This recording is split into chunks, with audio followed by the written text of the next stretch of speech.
Olá, pessoal, boa tarde. Na aula de hoje a gente vai falar sobre o sistema monetário, tá?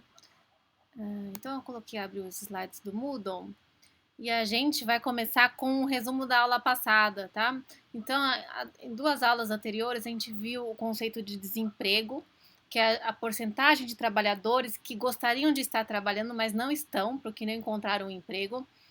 Ela não é uma medida perfeita de desocupação na economia, porque há também aqueles trabalhadores que cansaram de procurar por um emprego e não procuraram nas últimas semanas e entram na taxa de desalento, tá? Há também aqueles que não querem se esforçar para procurar um emprego, mas gostariam de estar trabalhando, tá? Que também não entram na taxa de desemprego. Bom, a razão para desemprego friccional é a busca por trabalho, tá? Então, na economia, mesmo no longo prazo, existe desemprego e ela é causada por aquela questão dos trabalhadores que estão buscando por uma vaga que se adeque às suas especializações, à sua experiência no mercado de trabalho, tá? Então, demora para um trabalhador encontrar a vaga que se encaixa ao seu perfil, tá? Políticas públicas podem reduzir esse tipo de desemprego friccional. Há também um desemprego de longo prazo, chamado desemprego estrutural, que é causado pelas leis de salário mínimo, os sindicatos, o poder dos sindicatos e o salário eficiência, tá ok? Então a gente viu com detalhes esses tópicos nas aulas passadas. A gente viu também, na aula passada, que a inflação corrói o poder de compra da moeda, né? Na maioria das vezes, tá? Por quê? Porque as rendas nominais demoram para ser ajustadas. Se elas fossem ajustadas automaticamente, isso não aconteceria, tá? Então, não necessariamente ela tem o poder de corroer, tá? Mas, devido à estrutura econômica, aos contratos, fixação de contratos no curto prazo, a inflação ela acaba corroendo o poder de compra da moeda. Os 6 custos principais da inflação que a gente viu é o custo que a gente chama de sola de sapato, tá? É o tempo que os trabalhadores demoram, né, para ir aos bancos e depositar e sacar a moeda, né? Custo de menu devido ao reajuste frequente de preços em épocas de inflação. A variabilidade dos preços relativos, ela gera ineficiências, né? Ela, ela leva a ajustes distorsivos entre os preços e isso causa também reajuste de produção e realocação de recursos, em algumas vezes de forma ineficiente, alterações tributárias, confusão e inconvenientes, mudança na unidade de conta da economia, na moeda, no valor dessa moeda, e isso pode causar inconvenientes, né? E principalmente incerteza com relação a planejamentos de compra e de produção. E gera também redistribuição arbitrária da riqueza entre devedores e credores, né? A gente viu quando há aumento da inflação, o que acontece? Geralmente quem ganha são os devedores, né? Porque o poder de compra da moeda se reduz e ele tem um menor pagamento em termos reais. E os credores, eles perdem, tá ok? Então, nesse capítulo, a gente vai ver o que é moeda, as funções da moeda e o poder de criação da moeda pelo Banco Central e pelos bancos comerciais, tá? Bom, por que os agentes da economia demandam moeda? Primeiro, ela é um meio de troca. Segundo, é unidade de conta. E terceiro, é reserva de valor. Primeiro, meio de troca. Por que a moeda é meio de troca? Porque é a principal forma de comprar bens e serviços nessa economia. Ela é aceita, né, como pagamento por bens e serviços, tá? Então, ela possibilitou a passagem de uma economia de escambo para uma economia monetária mais eficiente. Agora eu não preciso trocar maçã por banana, encontrar alguém. Bom, se eu quero comprar uma banana, eu preciso encontrar alguém que queira minhas duas maçãs que eu tenho disponíveis, né? E se eu não encontrar, tá? Então, quando na economia de escambo havia uma ineficiência devido à necessidade de se encontrar pessoas com as mesmas necessidades de trocas de bens que você, tá? Porque não existia moeda. Com o advento da moeda, então não é necessário mais ficar procurando, gastar tempo procurando por pessoas com as mesmas necessidades de troca que você, tá? Então, a redução do tempo empregado nas transações econômicas entre os agentes, ela possibilitou também, facilitou o processo de produção e distribuição desses bens produzidos devido à comercialização mais fácil, né? Então, como a moeda é aceita como pagamento, fica mais fácil organizar a produção e saber e planejar o quanto que será vendido e quanto que será arrecadado, tá? Então as receitas da empresa ficam mais facilmente planejáveis. Bom, unidade de conta, a moeda também serve para cotação, né? Então é um valor comum. Através dessa unidade de conta, inclusive, eu consigo calcular o PIB de um país, tá? Eu consigo somar todos os bens e serviços, cotando todos eles na mesma moeda, né? No mesmo bem que é a moeda, tá ok? Então fica mais fácil cotar o valor de bens e serviços utilizando essa unidade de conta padrão, tá? Então, aqui a gente poderia cotar o valor de qualquer bem na economia em termos dos outros bens que estão na economia. Então, se eu tenho N bens, N mercadorias, eu posso cotar o valor de qualquer uma dessas mercadorias em termos dos N-1 bens que estão lá nessa economia. Mas, dessa forma, se eu fizesse isso e se não existisse moeda, haveriam diversas cotações e dificuldade de expressão de valores, né, de entendimento do valor de um bem, tá ok?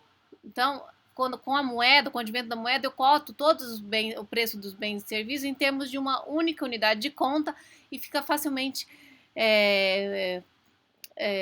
possível a análise do valor relativo dos bens e serviços, né? Então, existe uma única unidade de conta, fica fácil eu comparar os valores, tá? Então, ela racionaliza o número de informações econômicas via o sistema de preços e torna possível a contabilização da atividade econômica. Como eu falei para vocês, a gente contabiliza o valor do PIB total, utilizando o valor da moeda, a gente contabiliza também os componentes do PIB, o investimento, consumo privado, gastos do governo e outros fluxos macroeconômicos importantes. Tá? Então, a agregação de diferentes mercadorias em um conceito amplo, o PIB, só é possível porque as mercadorias e serviços são expressos em uma unidade comum, a moeda. Então, a moeda pode ser classificada como um conjunto de ativos na economia que as pessoas usam regularmente para comprar bens e serviços uma das outras, tá?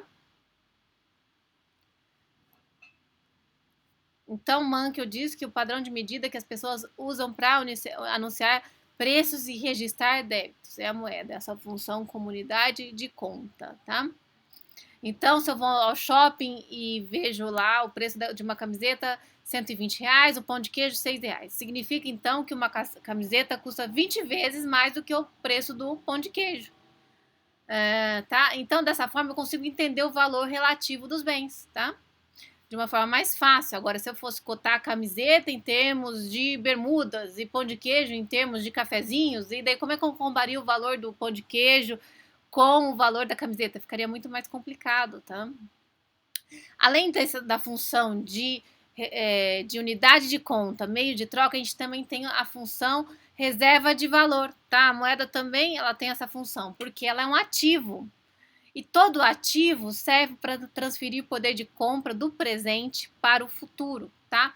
Então, se eu recebo meu salário no mês, uma parte eu vou gastar para comprar os bens e serviços que eu preciso nesse mês, outra parte eu vou acumular, que eu não preciso gastar agora. Isso eu posso acumular comprando diversos ativos. Eu posso reter uma parte em termos de moeda, que também é um ativo. Por quê? Eu não vou comprar agora todo o valor do meu salário em bens e serviços. Eu vou guardar uma parte para consumir esse valor que eu estou guardando para consumo futuro, tá? Então, como a moeda ela possibilita essa reserva de valor para o futuro, tá? Ela também é um ativo, tá ok? Então, eu vou uma parte do meu salário que eu não gastar, eu vou guardar em moeda e a outra parte eu vou comprar outros ativos financeiros, tá ok? Então, todos esses ativos, tanto a moeda como os demais, eles possibilitam que eu transfira poder de compra do presente para o futuro, tá? Então, essa é a função de reserva de valor da moeda, assim como de outros ativos financeiros. Mas qual que é a relação da moeda? Qual que é a principal vantagem de reter uma parte do meu poder de compra em moeda? Porque ela tem liquidez imediata. Ela é aceita prontamente como pagamento para bens e serviços, tá? Então, se eu for no supermercado e quiser fazer uma compra, o valor da compra é cotado em moeda, então eu consigo pagar em moeda. Mas se eu chegasse lá com outro bem para pagar por bens e serviços, eles não aceitariam, tá? Eu levaria um tempo para tocar esse outro bem por moeda para então voltar ao supermercado e efetuar a minha compra. Tá? o Mankiw, com relação a essa função da moeda, ele diz que a moeda é algo que as pessoas podem usar para transferir poder de compra do presente para o futuro, exatamente por ser um ativo financeiro. Então, a liquidez é a facilidade com que um ativo pode ser convertido em outros ativos da economia, tá? Então, o grau de liquidez de um ativo é determinado pelo tempo necessário ou perda de valor relativo no momento da conversão por outros ativos ou por outros bens, tá? A moeda é um instrumento de troca que tem o maior grau de liquidez na economia, justamente porque ela é a unidade de conta, né? O valor dos bens e serviços são cotados em moeda e o pagamento em moeda acaba sendo um pagamento direto, tá? O pagamento em outros ativos acaba sendo um pagamento mais forçoso, porque se pensa no valor dos outros ativos como sendo o seu valor em moeda, né? Então eu precisaria converter esses valores para moeda para então fazer a troca, né? Então, títulos que podem ser vendidos rapidamente são mais líquidos. Casa, carro e ativos de arte, obras de arte, são ativos menos líquidos. É difícil encontrar um comprador para esses ativos prontamente, né? Leva-se em conta a liquidez para decidir como que eu vou conservar a minha riqueza, porque eu tenho que pensar também que em determinado momento futuro eu vou precisar efetuar a compra de bens e serviços com essa minha riqueza, né? Então eu tenho que pensar na liquidez desses meus ativos, dessa minha riqueza, para tomar minha decisão ótima de que tipo de ativo que eu vou comprar, tendo em vista o tempo que eu vou despender para converter o valor desse ativo para moeda no futuro, tá? A moeda é reserva de valor imperfeita, porque a gente viu que ela perde valor com a inflação, né? Então, ela perde valor, assim como os demais ativos financeiros que não são indexados à inflação, né? Então, se o índice de preços aumenta, se P aumenta, o valor da moeda é reduzido. Tá? Existem diversos tipos de moeda, né, historicamente, que foram utilizados. Hoje, atualmente, utiliza-se mais internacionalmente a moeda fiduciária, aquela que tem curso forçado, moeda que não tem valor intrínseco, né? Então, é a moeda que é determinada por lei, o real no Brasil, por exemplo, né? No passado, utilizou-se muito o tipo de moeda mercadoria, né? Ouro foi utilizado como moeda, a prata foi utilizada como moeda. Então, o ouro é o exemplo de moeda mercadoria, pois servia como moeda e podia ser utilizado na produção de outros bens. Ele tinha valor intrínseco, né? Ele poderia ser utilizado para a produção de joias, por exemplo, né? Bom, como definir a quantidade de moeda? Então, existem alguns tipos de ativos de moeda. Moeda manual corrente, que é o dinheiro, né? Notas de papel que as pessoas retêm e moedas de papel. E a moeda que a gente chama de escritural, que são os depósitos à vista nos bancos comerciais, tá? Também são de alta liquidez. Você pode fazer sua compra no supermercado utilizando notas de moeda ou o cartão de débito ou crédito, né? Que é referente aos seus depósitos nos bancos comerciais. Então, os meios de pagamento. Agora a gente vai ver algumas definições dos meios de pagamento que estão disponibilizados no site do Banco Central. Tá? Então, o conceito de M1, que é o conceito restrito de moeda, representa o volume de recursos prontamente disponíveis para o pagamento de bens e serviços. O M1 inclui o quê? Papel moeda em poder do público, que são as notas e as moedas metálicas, e os depósitos à vista nos bancos comerciais, tá? Que a gente pode movimentar utilizando cartões ou cheques. Tá? Então, o M1 é isso, papel, moeda em poder do público, mais depósitos à vista, tá? E o M2 é o quê? É o M1 mais os depósitos especiais remunerados, depósitos de poupança, títulos emitidos por instituições depositárias, né? Títulos privados, letras de câmbio, imobiliárias e hipotecárias. Então, são títulos emitidos pelos bancos comerciais, que também têm alta liquidez, tá? Por isso que também é chamado de M2. O M3 é o que? É o M2 mais as cotas de fundos de renda fixa, que são cotas de fundos de investimento e títulos emitidos por instituições financeiras. E o M4, que é o M3, mais títulos públicos de alta liquidez, federais, estaduais e municipais. Tá? E o que é a base monetária? É a moeda criada pelo Banco Central, que é a papel moeda em poder do público, mais as reservas que são depositadas pelos bancos comerciais nos bancos centrais. Tá? Bom, Base monetária é o estoque de papel moeda emitido pelo Banco Central. É toda a moeda que foi emitida pelo Banco Central. Mas essa não é a quantidade total de moeda na economia, tá? Por quê? Porque a gente vai ver que os bancos comerciais também podem criar moeda em cima dos depósitos à vista das pessoas, tá? Então, a base monetária, ela é composta o quê? Pelo papel moeda em poder do público, que são as cédulas e as moedas metálicas e as reservas, né, que a gente viu no slide anterior. Mas além dessa moeda, existe também os depósitos à vista, que são saldos em conta corrente que os depositantes têm acesso imediato, né, emitindo cheques e cartões de débito. Os meios de pagamento, o que são os meios de pagamento, que a gente chama de M1? É a moeda, toda moeda que está disponível para pagamento instantâneo de bens e serviços. Que moeda que é essa?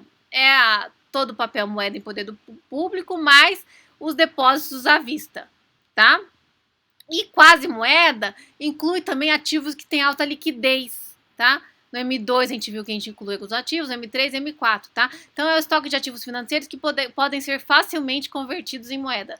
Os ativos do M2 podem ser mais facilmente convertidos em moeda do que aqueles que estão no M3, e do M3, por sua vez, tem mais liquidez do que aqueles do M4, tá? Então, por que são definidos tantos estoques de ativos líquidos, né? Por que a gente não define apenas o M1? Porque há diversos estudos que relacionam esses outros ativos, por ser muito líquidos, com o aumento da inflação, tá? Então, a quantidade de moeda não é só o M1 que influencia na inflação. O M2, o M3, o M4 também influencia, porque na composição do M2, M3 e M4 entram ativos também que são muito líquidos e que podem influenciar a taxa de inflação, tá? Então, aqui a mensuração da quantidade de moeda na economia brasileira, a evolução do papel moeda em poder do público de 95 a 2012, tá em azul, e a evolução dos depósitos à vista também aqui em vermelho, tá? E daí, no próximo slide, a gente tem a definição de M1, M2, M3, M4. Também de 95 a 2012, o M1, M2, o M1 crescendo pouco, o M2 crescendo um pouco mais, o M3 e o M4, tá? Que são ativos que também rendem juros, né? E são muito demandados, tá? O M3 e o M4, principalmente, entram aqui ativos rendendo juros que são, no M2 também, né? Que são demandados pela sociedade devido justamente ao pagamento de rendimento mensal. Bom, a base monetária, como foi a evolução de 99 a 2012, a base monetária como porcentagem do PIB, né? Ficou entre 4,5% e 5,3%, e o M1, que é o papel moeda do poder do público mais depósitos à vista, ficou entre 5,9% aproximadamente e 7,4%, tá? Então, o Banco Central do Brasil, ele foi criado em 64 em substituição à SUMOC, que exercia desde 45 as funções de Banco Central. Mas quais são essas funções, né? O Banco Central ele tem o dever de regular o volume de dinheiro e de crédito na economia, porque ele tem o dever de controlar o quê? A inflação, que a gente viu na aula passada, né?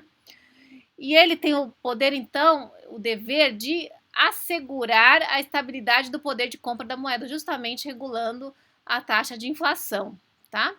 Além disso, ele tem que o quê? Promover a eficiência do desenvolvimento do sistema financeiro de um país, tá? A transferência do quê? De crédito, né, de pessoas poupadoras para pessoas investidoras. Ele tem essa função importante, inclusive, de promover o crescimento na economia, né, através do acesso ao crédito para o investimento produtivo e possibilidade de aumento da atividade produtiva dessa economia. A estrutura do Banco Central, ela é composta por uma diretoria e o Comitê de Política Monetária, o Copom, tá? Então, o Banco Central é dirigido por uma diretoria composta por 8 membros, indicados pelo Presidente da República e aprovados pelo Senado Federal. Então, na reunião do Copom é exercida a prerrogativa do quê? Do viés de alta ou baixa da taxa de juros, decisões para aumento ou redução da taxa de juros. E as funções do Banco Central? Ele é o banco dos bancos, é o banco dos bancos comerciais, ele é o depositário das reservas internacionais do país, ele é banqueiro do governo e ele é emissor de papel moeda. Ele é banco dos bancos porque ele deve zelar pela estabilidade do sistema financeiro nacional, zelar também pelo controle da inflação e estabilidade do poder de compra da moeda, tá? Além disso, ele exerce um poder regulador e fiscalizador sobre as instituições financeiras e ele é o emprestador em última instância, tá? Em momentos em que as instituições estão com pouca liquidez, com baixa liquidez, ele deve emprestar, então, para as instituições financeiras, tá? Figuram no passivo do Banco Central os encaixes dos bancos comerciais, que são os depósitos dos bancos comerciais junto ao Banco Central, e no ativo figuram o quê? Os redescontos e demais empréstimos aos bancos privados. Então, o que são os passivos, né, do Banco Central? São os deveres dele, junto aos bancos comerciais, né? O que ele deve junto aos bancos comerciais. E no ativo são os seus haveres em termos de recebimentos, são os direitos de recebimentos do Banco Central, que são os redescontos, são os empréstimos que ele faz junto aos bancos comerciais, os redescontos, e demais empréstimos junto aos bancos privados. O Banco Central ele é depositário das reservas internacionais do país. Ele mantém em seu ativo um estoque de moedas estrangeiras, que são as reservas internacionais, que viabilizam, inclusive, sua intervenção no mercado cambial, tá? Auxilia, então, no controle da depreciação da moeda, por exemplo, né? Ele pode, quando a moeda doméstica, o real, está se depreciando, por exemplo, frente ao dólar, o que ele pode fazer? Ele aumentar a oferta de dólar na economia para reduzir o preço relativo do dólar e aumentar o preço relativo do real, por exemplo, tá? Bom, e ele é banqueiro do governo, porque ele recebe depósitos do Tesouro, tá? Recursos que o Tesouro arrecada sob a forma de impostos, taxas, contribuições. E do lado do ativo, ele realiza o quê? Empréstimos ao Tesouro, tá? E carrega títulos públicos. Além disso, ele também tem a função do quê? De emissor de papel moeda. Ele controla a quantidade de moeda na economia. Não controla totalmente, ele controla indiretamente. A gente vai ver como, porque também os bancos comerciais, eles também têm a função, o poder de criação de moeda. Mas o Banco Central é o único que pode emitir moeda de fato, papel moeda, né? Então ele tem o monopólio da emissão de papel moeda. Então o monopólio é do Banco Central e quem emite de fato quem fabrica a moeda é a Casa da Moeda. Então a criação e destruição de moeda pode ser feita pelo Banco Central ou pelos bancos comerciais. A criação, a emissão de papel moeda de fato, de moedas metálicas, é feita pelo Banco Central. Mas a moeda, no seu sentido mais amplo, de depósitos à vista também, ela também é controlada, ela também é criada e destruída pelos bancos comerciais.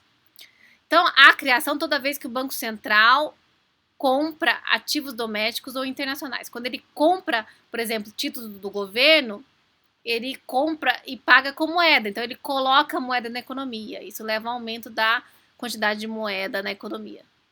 E os bancos comerciais, eles criam moeda quando eles emprestam ou resgatam os empréstimos. Eles criam quando emprestam e eles destroem quando resgatam empréstimos do público, tá? Com relação ao público. A oferta de moeda é a quantidade de moeda disponível na economia.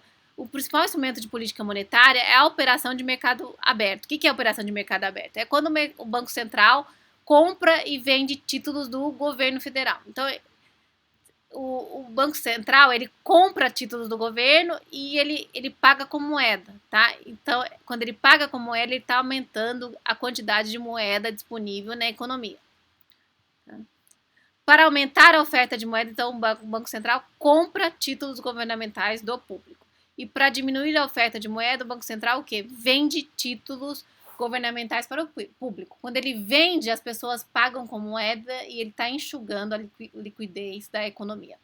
Então, a compra e venda de títulos públicos pelo Banco Central são chamadas de operações de mercado aberto. Os bancos comerciais, eles também podem criar moeda e afetar, então, a oferta total monetária da economia, a liquidez da economia. Reservas são os depósitos à vista que os bancos comerciais receberam e não emprestaram porque eles depositaram junto ao Banco Central, tá? Então, uma parte dos depósitos à vista que os bancos comerciais recebem, eles não reemprestam para as outras pessoas, eles depositam no Banco Central. Isso que a gente chama de reservas dos bancos comerciais junto ao Banco Central. Em um sistema bancário de reservas fracionárias, os bancos mantêm apenas uma parte de seus depósitos como reserva e reemprestam o restante, tá? Quando um banco comercial, faz um empréstimo a partir de suas reservas, ele aumenta a oferta de moeda na economia. A gente vai ver como, tá? Então, a oferta de moeda depende do quê? Da magnitude dos depósitos à vista nos bancos e do montante de empréstimos bancários. A proporção reservas depósitos à vista é denominada de taxa de reservas, é a porcentagem dos depósitos à vista que os bancos comerciais devem depositar junto ao Banco Central. E os empréstimos são registrados no ativo do banco. Por quê? São os haveres do banco, tá? Ele está emprestando para o público e o público deve pagar no futuro. Então, é um haver que o banco tem, tá? Então, é um ativo do banco comercial. Então, aqui só para você entender a criação de moeda por um banco comercial. Então, ele aceitou aqui R$100 de depósito. É o passivo do banco comercial. Por quê? Porque ele é um dever que ele tem de pagar esses R$100 de volta no futuro para quem depositou. Mas com relação a esse passivo, ele pode fazer o quê? Uma parte, vamos supor que 10% ele deva, por lei, depositar junto ao Banco Central. Então, ele deposita R$10 e os outros R$90 ele vai emprestar para outra pessoa, tá? Então, uma pessoa depositou R$100 e agora ele vai emprestar 90 para outra pessoa, tá? Então, o que aconteceu? Esses R$90, essa segunda pessoa pode fazer o quê? Depositar em outro banco, um segundo banco. Mas esse segundo banco pode fazer o quê? Vamos supor que 10% ele tem que manter como reserva no Banco Central. Então, ele vai pegar R$9, que é 10% de 90, e depositar no Banco Central. Os outros 81 ele vai emprestar para uma terceira pessoa, tá? Então, os R$100 iniciais que foram depositados levaram à criação do quê? De 190 no final das contas. A oferta de moeda total na economia virou 190, tá? Mas isso não acaba por aqui, porque esses 81, essa terceira pessoa pode novamente depositar em um outro banco que pode novamente emprestar 90% disso para outra pessoa. E assim a criação de moeda continua pelos bancos comerciais. Então, os R$100 iniciais, que a gente pode considerar como uma oferta inicial de moeda pelo Banco Central, viraram 190, porque os bancos comerciais criaram 90 em cima dos 100 iniciais, tá? Então, quando um banco faz um empréstimo, o dinheiro é normalmente depositado em outro banco. Isso aumenta o total de depósito e mais recursos para serem emprestados na economia. Quando um banco faz empréstimos, ele aumenta a oferta de moeda. Aqui, nesse exemplo, a oferta de moeda se expandiu de 100 para 190, tá? E qual será o montante total de moeda que poderá ser criado nessa economia? Agora a gente vai entender o que a gente chama de multiplicador monetário, que é uma taxa sobre a qual a gente multiplica a base monetária inicial e a gente entende o M1 total, a moeda total criada nessa economia, tá?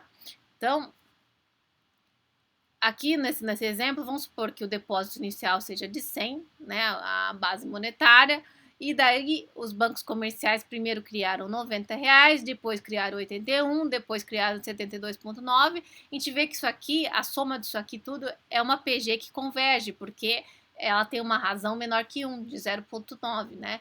Então, se a gente somar todas essas quantias, a primeira é de 100, a segunda é de uma razão de Q, 0,9 vezes 100 dá 90, a segunda é de 0,9 vezes 0,9 vezes 100, que dá 81, e assim por diante. Então, é uma PG que assoma essa fórmula do valor inicial de 100, 1 menos a razão de multiplicação, 0,9, que dá uma criação de 1.000, tá? Então, uma base inicial de 100 levou a uma criação de moeda, um M1 total de 1.000. Tá? Então, aqui o multiplicador monetário a gente vai ver que é de 10. Tá? Então, o multiplicador monetário representa quantas vezes a oferta de moeda cresce devido à atuação dos bancos comerciais e depende da taxa de reserva da economia. Então, se a taxa de reserva é de 10, o multiplicador é de 1 sobre 10. Tá? Então, o multiplicador vai ser de 10. Porque aqui é 10%, tá? Então, o volume de meios de pagamento na economia é o quê? O M, né, que é o M1, que é o papel moeda em poder do público, mais os depósitos à vista. E o que? O M é um múltiplo da base monetária. A base monetária é aquela moeda emitida pelo Banco Central, que é o papel moeda em poder do público, mais as reservas que os bancos comerciais têm que depositar junto ao Banco Central. Então, a moeda total, o M1, é M vezes a base monetária. E M é o multiplicador monetária. Lembrando aqui que a base monetária é o total de papel, moeda e moedas metálicas emitidas pelo Banco Central. O multiplicador monetário é um parâmetro que está relacionado a dois comportamentos na economia. Relaciona-se ao quê? Ao comportamento das pessoas, de como as pessoas escolhem manter os meios de pagamento em forma de moeda, papel moeda, dinheiro que a gente fala, né? Ou depósitos à vista. E está diante também das decisões dos bancos comerciais, tendo em vista suas regulamentações com relação às taxas compulsórias de depósitos junto ao quê? Junto ao Banco Central. São as reservas que eles mantêm junto ao Banco Central. Então, quanto maior for a quantidade de moeda que as pessoas mantiverem em termos de depósitos à vista e não em papel moeda, maior o poder de criação de moeda nessa economia, maior o multiplicador monetário. E quanto maior for o que? O compulsório, quanto os bancos comerciais tiverem que reter no Banco Central, menor o poder de criação de moeda nessa economia e menor o multiplicador monetário. Então, o Banco Central tem três instrumentos principais de influência aqui na quantidade de M1 de moeda na economia. Operações de mercado aberto, mudanças no compulsório e mudanças na taxa de redesconto. Essa taxa a gente ainda não viu com clareza, tá? Eu vou comentar agora. Então, a gente viu que operações de mercado aberto são aquelas compras e vendas de títulos públicos pelo Banco Central, tá? É o principal instrumento de política monetária, tá? Utilizado. Então, quando ele compra títulos públicos, ele paga com moeda e aumenta a oferta de moeda na economia, e quando ele vende o contrário, ele retira a moeda da economia. O compulsório, o que é a taxa de compulsório? É o quanto dos depósitos à vista que os bancos comerciais devem depositar junto ao Banco Central. Então, eles não podem reemprestar. Se eu coloco R$100 no meu banco comercial, meu banco comercial não pode reemprestar para outra pessoa esses R$100. Por quê? Porque uma porcentagem é obrigatoriamente depositada junto ao Banco Central, por lei, tá? Então, o aumento do compulsório diminui a oferta de moeda, porque daí o Banco Central, o Banco Comercial não vai poder reemprestar uma parcela maior do meu depósito à vista, e uma diminuição do compulsório aumenta a oferta de moeda, porque justamente o banco comercial vai ter uma disponibilidade maior de recursos para emprestar para uma segunda pessoa do montante total que eu inicialmente depositei nesse banco. A taxa de redesconto é uma terceira possibilidade de criação de moeda pelo Banco Central, um instrumento de política monetária. Por quê? A taxa de redesconto é a taxa de juros cobrada pelo Banco Central para emprestar aos bancos comerciais. Então, quanto menor essa taxa, mais os bancos comerciais vão tomar emprestado do Banco Central e maior a liquidez desses bancos para emprestar para outras pessoas, tá? Então, quanto maior a liquidez dos bancos comerciais, maior a possibilidade de empréstimo ao público, né? Maior a liquidez dos bancos comerciais.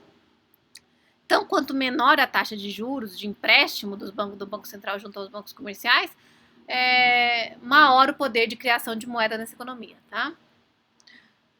Então, um aumento na taxa de redesconto implica um aumento do custo de empréstimo dos bancos comerciais junto ao Banco Central, e isso diminui a oferta de moeda.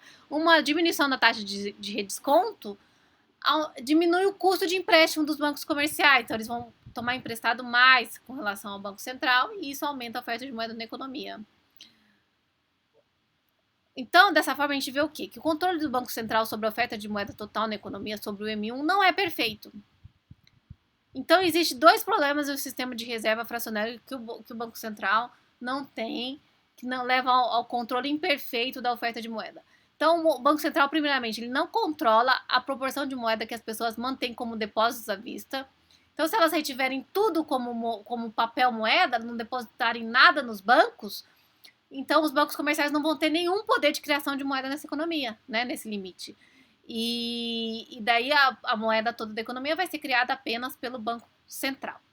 E segundo, o Banco Central não controla o montante que os bancos comerciais desejam emprestar. Então a gente sabe que uma parte é controlada através da taxa de compulsório.